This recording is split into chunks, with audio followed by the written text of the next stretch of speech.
Hello friends, നമ്മളൊരു പുതിയ video ആയിട്ട് വന്നിട്ട് മെയിനായിട്ടും ഗേറ്റ് കോച്ചിങ് ആയിട്ടുള്ള കാര്യങ്ങൾ നിങ്ങൾ അറിയിക്കാൻ വേണ്ടിയാണ്. നമ്മൾ ഗേറ്റ് കോച്ചിങ് എന്ന് പറയുമ്പോൾ കുട്ടികൾ കുറേ പേര് ഗേറ്റ് കോച്ചിങ്ങിന് പോകുന്നുണ്ട്. കൂടുതലും നമ്മൾ ഈ പറയുന്ന പോലെ കേരളത്തിലല്ല, എല്ലാവരും ബിടെക് കഴിഞ്ഞിട്ട് നേരെ ഹൈദരാബാദ് അല്ല അങ്ങനെയുള്ള സ്ഥലങ്ങളിലാണ് ഗേറ്റ് കോച്ചിങ്ങിന് പോയിക്കൊണ്ടിരിക്കുന്നത്. അപ്പോൾ നമ്മളിവിടെ ഉദ്ദേശിക്കുന്നത് എന്താണെന്ന് വെച്ചാൽ നിങ്ങൾക്ക് ഫ്രീ ആയിട്ടൊരു ഗേറ്റ് കോച്ചിങ് തരേണ്ട കാര്യമാണ് നമ്മളിപ്പോൾ പ്ലാൻ ചെയ്തുകൊണ്ടിരിക്കുന്നത്. ഫ്രീ ആയിട്ട് ഗേറ്റ് കോച്ചിങ് തരാം എന്ന് പറയുന്നത് എന്തുകൊണ്ടാണെന്ന് വെച്ചാൽ നിങ്ങളൊരു ഗെയിൽ പ്രൊഡക്റ്റ് ആണോ, അല്ലെങ്കിൽ നിങ്ങളൊരു IIT പോയി പഠിക്കേണ്ട ഒരു IIT പ്രൊഡക്റ്റ് ആണോ, നിങ്ങളെ കൊണ്ട് ഇതിന്റെ സിലബസ് കവർ ചെയ്യാൻ പറ്റുമോ, നിങ്ങൾക്ക് ഇത് പഠിക്കാൻ പറ്റുമോ എന്നുള്ളത് നിങ്ങൾക്ക് തന്നെ ഒരു ഐഡിയ വേണം ആദ്യമേ.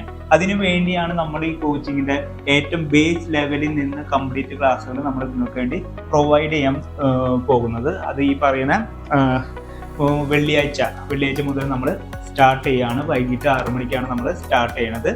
നമ്മുടെ ഗേറ്റ് കോച്ചിങ് പ്രധാനമായിട്ടും ഇലക്ട്രോണിക്സ് ഇൻസ്ട്രുമെന്റേഷൻ ആണ് ആദ്യം സ്റ്റാർട്ട് ചെയ്യുന്നത്. ബാക്കിയുള്ള 3 ഡിപ്പാർട്ട്മെന്റ്, കമ്പ്യൂട്ടർ സയൻസും ഈ പറഞ്ഞ IT അതിൻ്റെ കൂടെ തന്നെ വരുന്നുണ്ട്, പിന്നെ മെക്കാനിക്കൽ സിവിലും, ഈ പറഞ്ഞ 3 ഡിപ്പാർട്ട്മെന്റിന്റെ ക്ലാസ് കൂടെ തന്നെ വരുന്ന കുറച്ച് ദിവസങ്ങൾ തന്നെ സ്റ്റാർട്ട് ചെയ്യുന്നുണ്ട്. ലൈവായിട്ട് തന്നെ യൂട്യൂബിൽ ഫ്രീ ആയിട്ട്. ഓൾസോ ഈ ഗേറ്റിന്റെ സിലബസ് എന്ന് പറയുന്നത് നമ്മൾ ഈ പറഞ്ഞ സെക്കൻഡ് ഇയർ തേർഡ് ഇയറിന്റെ കോർ സബ്ജക്ട്സ് ആണ്. അപ്പോൾ നിങ്ങൾ ഓൾറെഡി സബ്ജക്ട്സ് വെച്ചിട്ട് ഫെമിലിയർ ആണ്. പക്ഷെ നമ്മൾ ബിടെക്കിന് പഠിച്ച ലെവൽ വെച്ചിട്ട് നമുക്ക് ഒരിക്കലും ഗേറ്റ് സ്കോർ ചെയ്യാൻ പറ്റില്ല. അത് അതിന്റെ സ്റ്റാൻഡേർഡ് ഉണ്ട്, ആ ലെവലിൽ തന്നെ നമ്മൾ പഠിക്കണം. അപ്പോൾ ഈ പറഞ്ഞ സാർ എന്ന് പറയുന്നത് ഗേറ്റിൽ 100-നകത്ത് റാങ്ക് വാങ്ങിച്ചിട്ടുള്ള ഒരു സാറാണ്.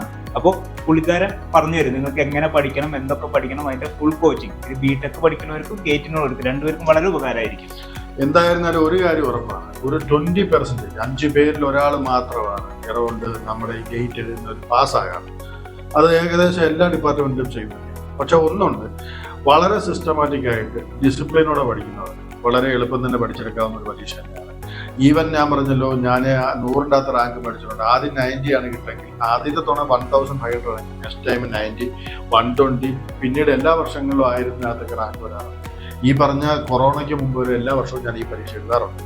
ഇനിയിപ്പോൾ വീണ്ടും ഒന്ന് റീസ്റ്റാർട്ട് ചെയ്യാതെ കൊള്ളാമെന്ന് ആഗ്രഹിക്കുന്നുണ്ട്. എനിവേ ഞാൻ പറഞ്ഞു വരുന്നത് എന്താണെന്ന് വെച്ചാൽ, ഈ പറയുന്ന പരീക്ഷയൊന്നും എത്ര വലിയ പാടുള്ളതൊന്നുമല്ല.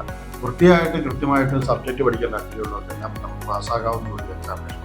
എനിവേ ഞാൻ ഒരു കാര്യം നിങ്ങൾക്ക് അഷ്വർ ചെയ്യും, എൻ്റെ ഈ ഒരു വെഞ്ചർ അല്ലെങ്കിൽ ഈ വരുന്ന ഫെബ്രുവരിയുള്ള ടൈമിനുള്ളിൽ ഞാൻ ഒരു കാര്യം നിങ്ങൾക്ക് ബോധ്യപ്പെടുത്തി തരാം. എങ്ങനെയാണ് ഗേറ്റ് പഠിക്കേണ്ടത്, എന്തൊക്കെയാണ് ഗേറ്റ് പഠിക്കാനുള്ളത്, പ്രത്യേകിച്ച് ഈ 3 ഡിപ്പാർട്ട്മെന്റ് ഞാൻ വിശ്വസിക്കുന്നു നിങ്ങൾക്ക് വേണ്ട ഒരു ഗേറ്റിന്റെ എല്ലാ കാര്യങ്ങളും മനസ്സിലാക്കി തരാൻ എനിക്ക് കഴിയുമെന്ന് ഞാൻ പൂർണ്ണമായും വിശ്വസിക്കുന്നു. ഓൾസോ ബാക്കി സബ്ജക്റ്റുകൾ പിന്നാലെ വരും. ഇപ്പൊ നമ്മൾ സ്റ്റാർട്ട് ചെയ്യുന്നത് ഇലക്ട്രോണിക്സ് ഇൻസ്ട്രുമെന്റേഷൻ ആണ്. അപ്പൊ എല്ലാവരും ജോയിൻ ചെയ്യല്ലേ, എത്രയും പെട്ടെന്ന് വരൂ. Thank you. See you in my class.